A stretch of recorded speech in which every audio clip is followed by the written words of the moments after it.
ಎಲ್ಲರಿಗೂ ನಮಸ್ಕಾರ. ನಿಮ್ಮ ಶ್ರಾವ್ಸ್ ಕಲ್ಪವೃಕ್ಷ ಚಾನಲ್ಗೆ ಸ್ವಾಗತ. ಇವತ್ತು ಅಂಗಡಿಲಿ ಸಿಗ್ತಕ್ಕಂಥ ಕುರ್ಕುರೆನ ಮನೇಲೇ ತುಂಬಾ ಸರಳವಾಗಿರ್ತಕ್ಕಂಥ ವಿಧಾನದಲ್ಲಿ ಆರೋಗ್ಯಕರವಾಗಿ ಯಾವ ರೀತಿ ಮಾಡೋದು ಅಂತ ನೋಡೋಣ.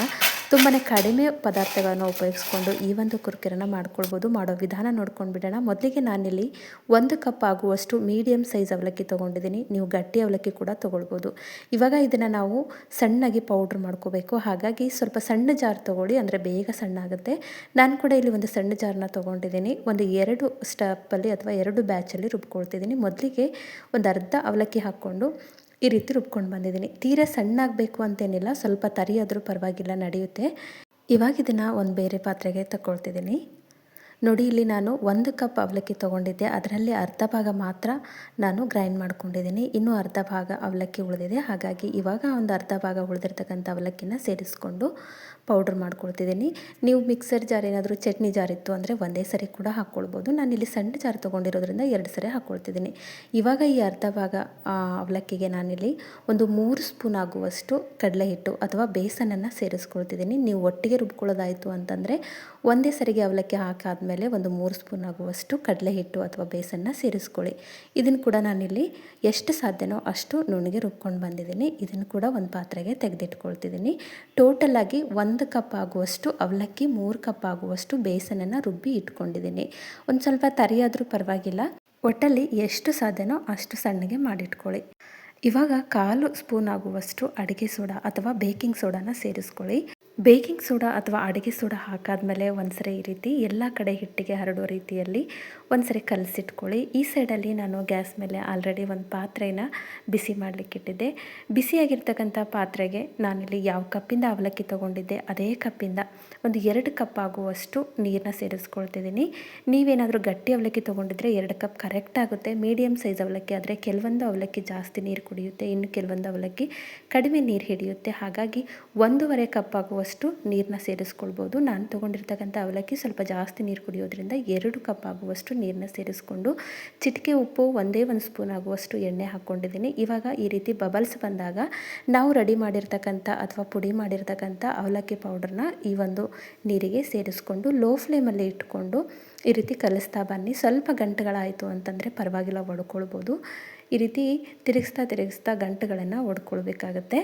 ಲೋ ಟು ಮೀಡಿಯಮ್ ಫ್ಲೇಮಲ್ಲೇ ಇಟ್ಕೊಂಡು ಈ ರೀತಿ ಗಟ್ಟಿಯಾಗೋವರೆಗೂ, ಅಂದರೆ ಹಾಕಿರ್ತಕ್ಕಂಥ ಅವಲಕ್ಕಿ ಮಿಶ್ರಣ ಈ ನೀರಿನ ಜೊತೆ ಸೇರಿಕೊಂಡು ಗಟ್ಟಿಯಾಗುತ್ತೆ, ಅಲ್ಲಿವರೆಗೂ ಈ ರೀತಿ ಕೈ ಆಡಿಸ್ತಾ ಇರಿ. ಗಂಟುಗಳೇನಾದರೂ ಆಯಿತು ಅಂದರೆ ಪರವಾಗಿಲ್ಲ, ಗಂಟುಗಳನ್ನು ನಾವು ಮತ್ತೆ ಒಡ್ಕೊಳ್ಬೋದು. ನೋಡಿ, ಮೀಡಿಯಮ್ ಫ್ಲೇಮಲ್ಲೇ ಇಟ್ಕೊಂಡು ಈ ರೀತಿ ಗಟ್ಟಿಯಾಗೋವರೆಗೂ ನಾನು ಕೂಡ ತಿರುಗಿಸ್ಕೊಂಡಿದ್ದೀನಿ. ಇವಾಗ ಗ್ಯಾಸ್ನ ಆಫ್ ಮಾಡಿ 10ರಿಂದ 15 ನಿಮಿಷ ಇದು ತಣ್ಣಗಾಗಲಿಕ್ಕೆ ಬಿಟ್ಟಿದ್ದೆ. ನೋಡಿ, ನಮಗೆ ಈ ರೀತಿ ಮುಟ್ಟೋಕ್ಕೆ ಯಾವಾಗ ಸಾಧ್ಯ ಅಲ್ಲಿವರೆಗೂ ನಾವು ಬಿಸಿನ ಆರಲಿಕ್ಕೆ ಬಿಡಬೇಕಾಗತ್ತೆ. ಇವಾಗ ಬಿಸಿ ಆರಿಕೊಂಡಿದೆ, ಒಂದು ಸ್ವಲ್ಪ ನೋಡಿಕೊಂಡು ಹಿಟ್ಟನ್ನು ಕಲಿಸ್ಕೊಳ್ಬೇಕಾಗತ್ತೆ.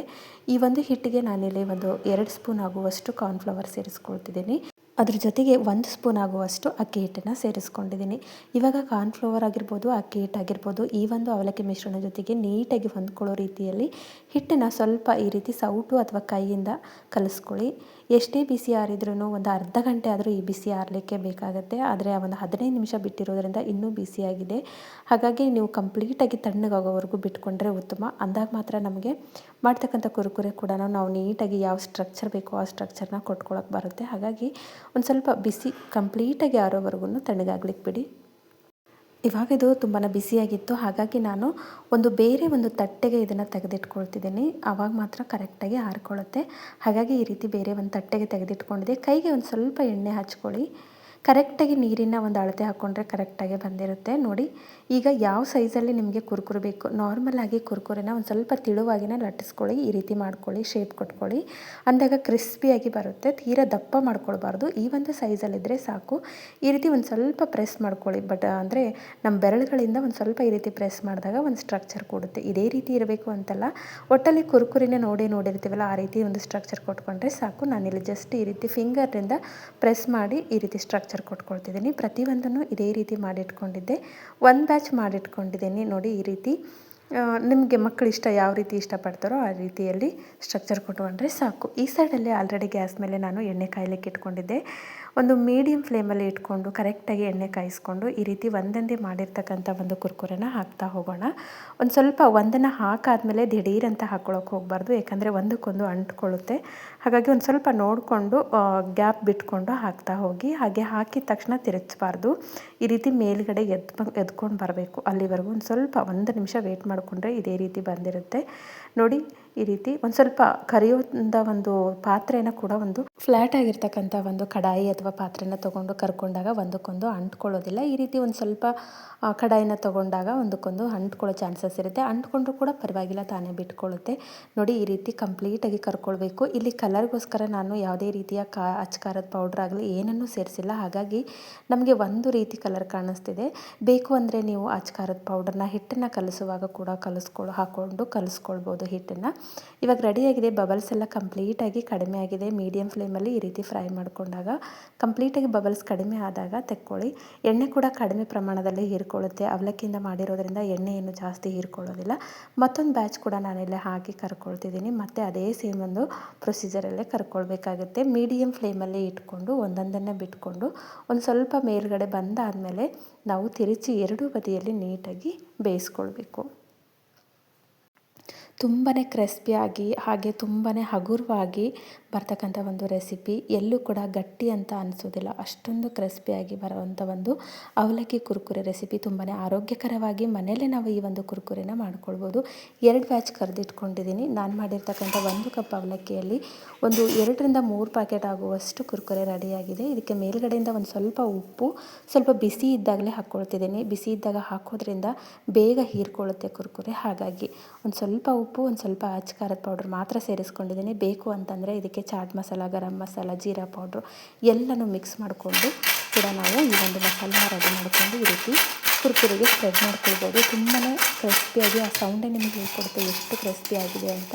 ಇನ್ಸ್ಟೆಂಟಾಗಿ ಆಗ್ತಕ್ಕಂಥ ಒಂದು ರೆಸಿಪಿ. ಈ ಹಿಂದೆ ಕೂಡ ನನ್ನ ಚಾನಲಲ್ಲಿ ಹಲವಾರು ರೀತಿಯ ಸ್ನ್ಯಾಕ್ಸ್ ರೆಸಿಪಿಗಳನ್ನು, ಹಾಗೆ ರಾತ್ರಿ ಉಳಿದಿರೋ ಅನ್ನದಿಂದ ಈ ರೀತಿ ಕ್ರಿಸ್ಪಿ ಆಗಿರ್ತಕ್ಕಂಥ ಒಂದು ಕುರ್ಕುರಿನ ಯಾವ ರೀತಿ ಮಾಡೋದು ಅಂತ ತೋರಿಸಿದ್ದೀನಿ. ಇಂಟ್ರೆಸ್ಟ್ ಇತ್ತು ಅಂತಂದರೆ ಒಂದ್ಸರಿ ಚೆಕ್ ಮಾಡ್ಕೊಳ್ಳಿ ನೋಡಿ. ಇಷ್ಟು ಕ್ರಿಸ್ಪಿಯಾಗಿ, ಇಷ್ಟು ಒಳಗಡೆಯಿಂದ ಕೂಡ ಹಗುರವಾಗಿ, ಟೇಸ್ಟ್ ಕೂಡ ಈ ನಾವು ನಾರ್ಮಲಾಗಿ ಅಂಗಡಿಯಿಂದ ತಂದಿರ್ತಕ್ಕಂಥ ಕುರ್ಕುರೆ ರೀತಿಯ ಟೇಸ್ಟೇ ಹೊಂದಿರುತ್ತೆ. ಒಂದ್ಸರಿ ಟ್ರೈ ಮಾಡಿ, ತುಂಬ ಪರ್ಫೆಕ್ಟಾಗಿ, ತುಂಬ ಕ್ರಿಸ್ಪಿಯಾಗಿ ಬರುತ್ತೆ. ಐ ಹೋಪ್ ಇವತ್ತು ನಾನು ಮಾಡಿರ್ತಕ್ಕಂಥ ಈ ಒಂದು ಕ್ರಿಸ್ಪಿ ಆಗಿರ್ತಕ್ಕಂಥ ಒಂದು ಕುರ್ಕುರೆ ರೆಸಿಪಿ ನಿಮಗೆ ಭಾಳ ಇಷ್ಟ ಆಗದ ಅಂದ್ಕೊಳ್ತೀನಿ. ಇಷ್ಟ ಆಗಿದ್ದರೆ ದಯವಿಟ್ಟು ನನ್ನ ಚಾನಲ್ನ ಸಬ್ಸ್ಕ್ರೈಬ್ ಮಾಡ್ಕೊಳ್ಳಿ. ಹಾಗೆ ಈ ಒಂದು ರೆಸಿಪಿನ ನಿಮ್ಮ ಫ್ರೆಂಡ್ಸ್ ಆ್ಯಂಡ್ ಫ್ಯಾಮಿಲಿಗೆ ಶೇರ್ ಮಾಡಿ. ನಾಳೆ ಮತ್ತೊಂದು ಹೊಸ ರೆಸಿಪಿಯೊಂದಿಗೆ ಸಿಗೋಣ. ಧನ್ಯವಾದ.